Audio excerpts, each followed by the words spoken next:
গত সপ্তাহে আলাস্কায় Trump Putin সম্মেলনের আলোচনায় আলোড়ন সৃষ্টি করেছিল রুশ ভূখণ্ডে জমি ছাড়ার প্রস্তাব, কিন্তু জনরোষে পরিণত হয়েছে সেই ভূমি বন্ধুত্ব ধারণা।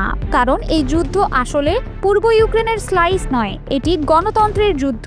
রাশিয়ার স্বৈরশাসক পশ্চাৎপদ চিন্তা থেকে মুক্তি পেতে পারে না, আর তাই তিনি ইউক্রেনের সফল গণতন্ত্র দেখতে চান না। পুতিন ইউক্রেন দখল করেছেন কারণ তিনি ভয় পান। রুশ জনগণ যদি দেখেন ইউক্রেনে গণতান্ত্রিক শাসন কাজ করছে, তাহলে রাশিয়ানদেরও একইভাবে আশা জাগবে। পররাষ্ট্রমন্ত্রী ল্যাভরভ স্পষ্ট জানিয়েছেন, পশ্চিমায় নিরাপত্তা গ্যারান্টি হলে সেটি বিদেশি হস্তক্ষেপ। এ দাবি মানতে না পারলে শান্তি অসম্ভব। В результате тех агрессивных действий, которые предпринял Израиль, а затем и Соединенные Штаты Америки, ট্রাম্প হুমকি দিয়েছিলেন সেভিয়ার কনসিকুয়েন্সেস রক্ষার, কিন্তু আলোচনায় আসলে সেই শঙ্কা দূর হয়ে গেল।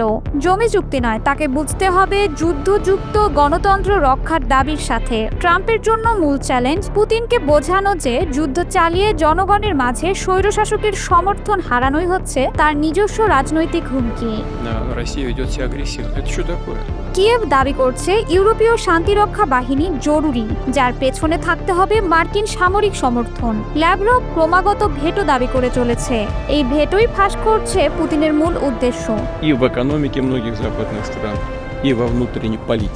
ট্রাম্প যদি ইউক্রেনকে আরো অস্ত্র সরবরাহ করেন, রাশিয়ার গ্যাস ও তেলের ওপর ট্যারিফ বসান এবং আটকে থাকা $300 বিলিয়ন রুশ সম্পদ ইউক্রেনের পুনর্গঠনে ব্যয় করতে চাপ দেন, তাহলে পুতিনের জন্য এই যুদ্ধে আর রাজনীতি বিনিময় অংশ থাকবে না। এটি পুতিনের পরাজয়। And I said, well, if it's okay with you, then you and I do have a difference. গতানুগতিক জমি হস্তান্তরের ধারণা ভুল পথে নিয়ে যায়। আসল যুদ্ধ হচ্ছে গণতন্ত্র ও স্বৈরশাসনের বিবাদ। ট্রাম্প যদি শান্তি আনতে চান, তাকে বুঝতে হবে ইউক্রেনের গণতন্ত্রই হলো আসল যুদ্ধের মঞ্চ, আর সেই সত্যি নড়বড়ে পুতিনের একমাত্র দুর্বলতা।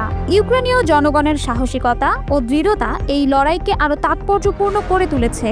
4 বছর ধরে চলা যুদ্ধের পরও কিয়েভের শান্তিপ্রিয় বিক্ষোভ সমাবেশে হাজার হাজার মানুষ সমর্থন জানাচ্ছে তাদের নির্বাচিত সরকারের পক্ষে। তাদের প্রত্যয়ের বিনিময়ে আন্তর্জাতিক সমাজের সমর্থন আরো জরুরি হয়ে উঠেছে।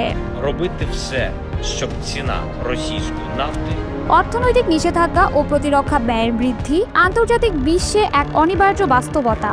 ন্যাটো দেশগুলির সামরিক ব্যয় তাদের জিডিপির 5% পর্যায়ে নিয়ে যাওয়ার প্রতিশ্রুতি দিয়েছে, যা ইউক্রেনকে শুধুমাত্র অস্ত্র নয়, দীর্ঘমেয়াদী নিরাপত্তা গ্যারান্টি দেবে।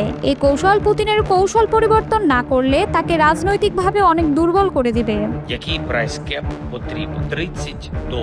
ডিজিটাল যুদ্ধক্ষেত্রেও চলছে টানাপোড়েন। সাইবার আক্রমণ প্রতিরোধ ও তথ্য যুদ্ধে ইউক্রেন বিশ্ববাসীকে ঐক্যবদ্ধ করার ক্ষমতা দেখিয়েছে। এই নম্বর যুদ্ধ প্রমাণ করে যে গণতন্ত্র শুধুমাত্র অস্ত্রের দিক দিয়ে নয়, তথ্যের দিক থেকেও সতর্ক ও মুক্ত থাকা জরুরি। Дуже потрібні позитивні сигнали від Сполучених Штатів Америки. শীতের আগমনে অস্ত্র সামগ্রী ও মানবিক সহায়তা পৌঁছে দেওয়া চ্যালেঞ্জ হবে। ট্রাম্প প্রশাসন যদি দ্রুত সিদ্ধান্ত নিয়ে ইউরোপীয় দায়িত্বশীলদের সঙ্গে সমন্বয় না করে, তাহলে শীতে ইউক্রেনীয় নাগরিকদের দুর্দশা বৃদ্ধি পাবে, যা বিশ্ব সম্প্রদায়কে নৈতিক দায়িত্বের পরীক্ষায় ফেলবে।